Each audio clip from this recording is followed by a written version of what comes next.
Hi, I'm Art Bergeron, and if you haven't seen the show before, welcome to Frank and Mary here on Nantucket. My day job is as an elder law attorney at Myrick O'Connell in far off Massachusetts. But although I'm here a lot, I'm here every other Thursday on Nantucket. But this is not about my day job. This is about my friends Frank and Mary. If you've seen my presentations at the Salt Marsh, if you've seen any of the stuff online, you know that Frank and Mary's goal in life is to live in their house until they die and be buried in the backyard. And if that's Nantucket, you never want to leave this island. God forbid you don't want to go to that other island. You don't even want to go to the mainland. You just want to stay on Nantucket. So my co-host, Alison, who just seems to be known by everybody, and everybody is always glad to actually come on our show because she can always ask them. They always say yes.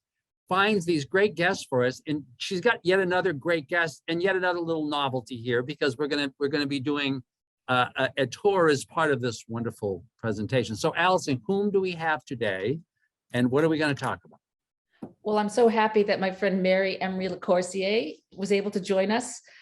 She has been a fixture on Nantucket and decorative arts and preservation and just cool stuff that she makes and teaches for a long time. She doesn't look old enough to be a fixture. I think I'm like more of a fixture. I don't know. I was just we're all fixtures at this point.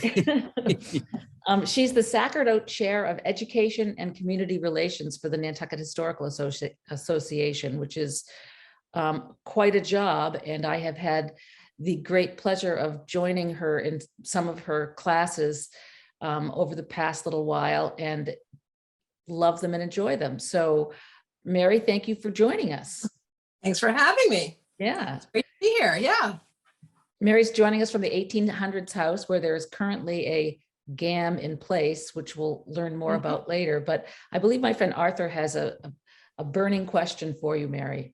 So she always does this to me because see, you know, I'm an outlander, you know, but one of the things I found about Nantucket, even more than the other island, it's like everybody's got a story, about. Some of them are like genuinely from Nantucket, and that's unusual, but a lot of people are kind of outlanders, and there are stories about how they got here. So how did you end up where you are now?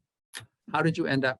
Are you from outside? Are you from in? Did you go away? What is your story? Well, no, I'm from outside, but and so my parents had dear friends of theirs who had a shack on Smith's Point, which became Esther Island in 1961.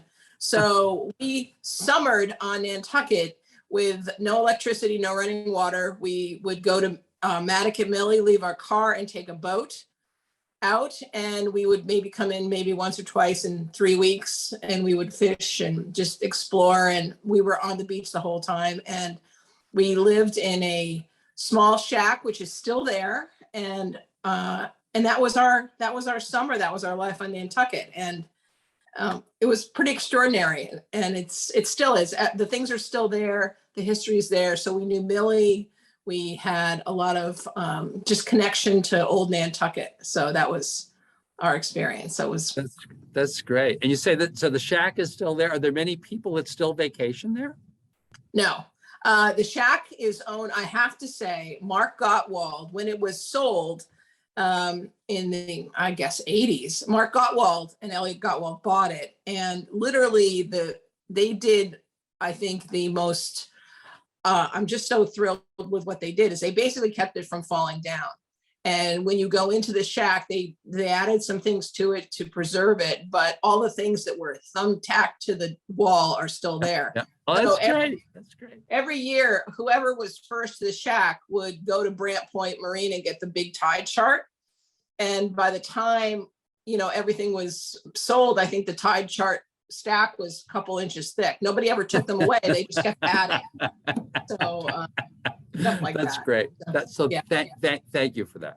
But so then how did you return in your current capacity? You were here as a kid, but then now you're here and have been for a while doing something very interesting. So how did that happen? So I ended up, we never stopped coming, but then I ended up coming. I moved to Boston. I was in New York for many years, and I moved to Boston and was down one summer when my family was here. And that's when I met my husband, Mike, who had already been here for 11 years. And so We've been married 20 something years, and I have yet to really transition from vacationing to working. My family still doesn't understand what I'm doing when they're here. But yeah, so I've done many things. I was in New York, had a business of interior design, art, restoration. I'm a fine artist, and I just transitioned that up here. And the beauty of doing that kind of work on Nantucket is people just hand you the keys and say, do what you think is best. At least in the old days they did, because, you know, once you get a little bit of a reputation, so that was fun. And I did a lot of the things I did in New York, and I did them here. But slowly, you know, I transitioned to, my background is in historic decorative arts with my mother, basically. And she taught and wrote books, and was part of a guild, which I am a part of. And so I had a foot in the historic decorative arts as well as fine art, contemporary. So when I came to the museum, it was a natural fit when they were starting this program. So it's a way for people to really understand the past and bring it into the contemporary methods, you know. So a lot of the design and things still hold true. So there's a lot you are so you run the decorative arts program, is that what you call it? And tell us a little bit about what you offer and how and how it works and how people can become a part of it if they so want to. Yeah. So yeah, I'm the chair of education. So we call it K through Gray. So we are in the schools, and we're in, but a lot of my specialty is really hands-on work tied to history. So the decorative arts program, we have the drop-in GAM, which is happening right now, is free. It's all winter. It's going to be year round, but it's all winter long, and people just bring whatever projects they have. We're going to have drop-in studio, which is a little bit different model. And then we have 1 to 3 4-day workshops throughout the year, and they'll cycle through depending on who's around, what instructors we get. In the summer, we bring a lot of people over, and it's all on the NHA website under Learn and Decorative Arts. And so there's quite a variety of things. And it's been great. It's been a great journey for myself, because I grew up with this decorative arts, but it's also the new things I'm exposed to. So we've added, you know, besides the traditional basket making, sailors, valentines, all kinds of great needlework, we're also doing forging and blacksmithing and boat model making and bookmaking. We're making books and box books and repurpose things. And so it sort of runs the gamut, but our foot, you know, we try to pull as much as we possibly can from our archives and take those tried and true traditions and techniques, and oftentimes we produce them as they are, and then other times we will bring them into a modern application. So the things that were relevant once are still relevant today. Especially if you look at our economy on Nantucket. Our economy is such a artisanal, is that the right word? It's really based, it's so much based in the craft sector. When you look at the baskets and scrimshaw and all the things that have been done here, going back to Nantucket needlework and the looms, all of those things are born out of the makers here that have created something and built businesses out of them. So it's good. It's unique. But I What a perfect suppose match for you. I'm sorry, it's just such a special place though, because you do have, in terms of those talents, you have so many, you have the bones all there, you know, you have these wonderful historic structures that really cry out for arts that really kind of, I want to say embellish those houses, that really kind of fit, they really fit in those houses. And it's just, and it sounds like it seems like from what you're describing, but I really guess that's the question, is there enough work there so that you really have been able to evolve kind of an artisanal class, you know, a class of artisans who kind of feed off of each other just because there's enough work? I mean, I always think about, I chaired for the group called Historic Massachusetts for many years. It's now preservation mass that does historic preservation stuff. And I remember dealing with folks from the Bennett Street School and from others. Oh, but yeah. but going to communities where there was, you know, kind of a combination of there were enough architects there that got preservation, and there were enough carpenters that could do preservation, and there were enough people that wanted it that like you could make a living doing it, you know? So I'm just curious as to how that has evolved on Nantucket. No, that's a kind of a broad Yeah, question. well, that's a good question. I mean, making a living as an artist in any form is a challenge because I do it. And I actually have a job now, which is kind of great, but it's actually very great. So I think making a living as an artist of any kind of specific craft, especially North Bennett Street School, when you look at a model like that, the more specified and also more specific it is, it almost seems to work better where because there's so few people that do those things. And I think making a living here in these areas is difficult these days. I think basket making in Scrimshaw back probably 15 years ago was a whole different thing, but I see it coming back because I have people calling me weekly looking for basket makers to teach them. And not that they want to become basket makers, but they're looking to understand because people are moving here. There's a whole new crowd of folks that have come and they want to understand. And we've seen this as people go through the museum and watch the weavers demonstrate. They're like, I had no idea. And so I think a lot of the these things, if you were to ask me today, I would say it's challenging, but doable. You have to have a couple, quivers, arrows in your quiver. But I also see it as happening more and more as we get more tech and we get more isolated. And I just think the creative gene in people, even if they're not artists, needs to be fed in a way more than ever. And yeah. And so coming from that angle, what classes are being offered? Is it a semester or, how can people learn about what's being offered, especially this winter? And how can they sign up for it? And, give us an idea of what's going to be offered in the next couple months. Yeah. So what's going to be offered is we're going to run a series of weekly one day classes. So it's like a 3-hour class after work. All this stuff is on the NHA website under Learn or Decorative Arts. You can go to the NHA website and find it. But you'll see we'll have a variety of things. We'll have things during the day that are 1 day, 3 days, and we'll also have things that are once a week at night so that people can, who are working, can join in. And the price point that we use for the winter is significantly lower than the summer because we got some funding for grant funding so that we can offer the NHA or the Nantucket community, a better price because this is a working, this is a trades community. So that's what we're really excited to do. So you can learn how to make a small basket. We are doing book arts. We are doing we make a lot of bracelets and pen work. Letterpress is another thing that we have a lot of, which is really great.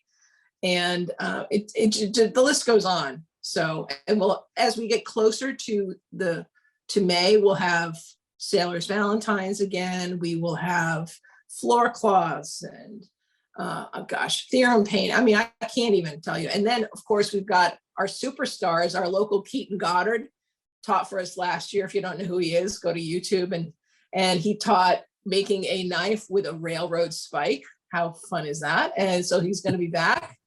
And we have instructors from RISD, Rhode Island School of Design, that'll be here in the summer. So, but for the winter, it's very accessible and affordable. And that's our goal for our community. So just go to the NHA website. It's all there. And so, ahead, no, Arthur, you go ahead. I was just going to say, and so Mary, this stems from Alison's talking to me earlier this week and saying, we don't want to do boring, serious stuff. We want to try to lighten things up for people because it's like January on Nantucket.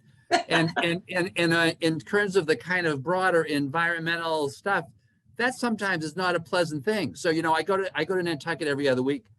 And in the summertime, I also go to the other island, so that in the summertime, I get my partner saying, "Oh, which island are you working on this week?" Blah, blah, blah, blah, blah. You don't hear that in January, however, right? I've been there. I'm going tomorrow. And, and you're always checking the wind and the, rain and the, Right. and Alison's original notion was, well, maybe we should get like a tour, like a person who's doing a travel agent. But, it's really about this kind of internal travel. It's about making the internal part of Nantucket, which is really special, the indoors, acknowledging how special that is during these months, which it's just a wonderful notion. Alison always scores big on these things. Sorry, Alison. And so I will share some of the things that I've done with Mary, and how sort of things come together from within the community. I took a class that you use old books and you turn them into boxes. And I love boxes and I love books. And so I was at a house that was being cleaned out. And the last thing that was left were hundreds of books, old books on these shelves. And, the thrift store couldn't take them all. And so I thought, Mary. And so from within the community, the materials for a class came together. And the people who took the class continue to contribute books or keep their eyes open for them. And we meet. So we take the class, and then at the 1800s house, which Mary is going to tour shortly, you can go and work on your stuff. And so everybody doesn't go all the time. It's Wednesdays between 11 and 2 or something, Mary. What is the time? Yeah, that's the time. And it's a drop in. People just come and they share. I mean, there's nothing better than creating around other makers, because you always learn something new. And some people just come and sit. And we learn from each other and we share what we know. And it's just glorious. It is. It really is. So Mary, I know that we're going to actually do a segment like right now, because you're going to be taking folks around the house, right? And then we're going to come back after that. But this has really been just terrific. But we'll just see you after you've done that little tour. Hi, so I'm in the entrance of the 1800 house, and I'm just going to show you quickly. This is actually a case, and with the reflection, I'm hoping you can see. But we have a case in the entrance that shows a variety of the kinds of things that happen here. We've got everything from indigo dye, transferware, band boxes, painted theorems, game boards, all kinds of real fun stuff. And during the season, everything that we're doing for that season is here. Okay, so we just have, it's a great space. There's a little duck decoy by Bill Sarney there, and just a real welcoming space for people to come in and see what we're about. This is the main room of the 1800 house. It's nice, bright. It still has an original wall from the renovation, and today there is a GAM going on, and people are working in each room of the house doing a variety of things. And so here, people are doing chair caning. So this is actually a chair that came from the dump that is nice and resurrected, almost finished. And over here, there's a gal who's working on a rocker. And here we have Julie Keever, a fixture of Nantucket, restoring a chair from her family. So check that out. Pretty great. Okay, so here we are. This is another room in the 1800 house, and everyone's doing some kind of hand needlework, embroidery, knitting, or the computer. Depends on what you need to work on. So we have a variety of folks here who, here's beautiful. This is Christine working on, say hi, Christine. She's doing a beautiful needlepoint pillow. And check this out. This is a box. Oh, check here, show them this box. this is what Alison was talking about. This is the book box. And this was an old book, and now it's become a box that holds really some tools and some of Christine's needlework. So that is a pretty great, fun thing that people love to do. Thank you. And this is another box that we do in a class. This was actually bought at the thrift store, but we're going to do this in another workshop. Puzzle blocks. What a great gift that is for somebody. Adult or youth. Yeah. All right, so here we have Annie, who's working on some embroidery from Erica Wilson. Okay. Felicia's doing knitting, and Joan's studying. I'm looking at photographs. Yeah. So see, there's and it's just a great time for us to come and gather and learn from each other. So this is actually mostly baskets in here. As you can see, all the molds. We have many, many more upstairs.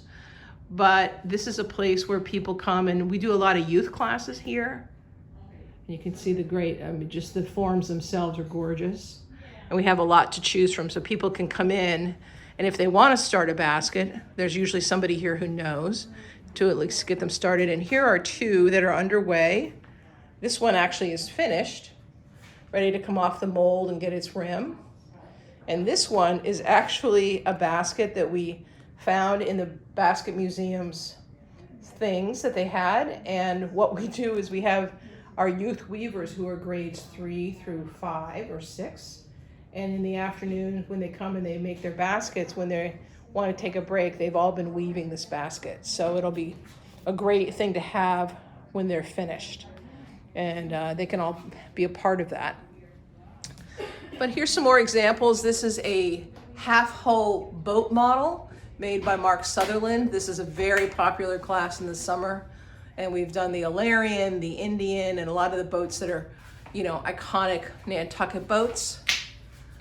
More supplies, always have to have a lot of supplies.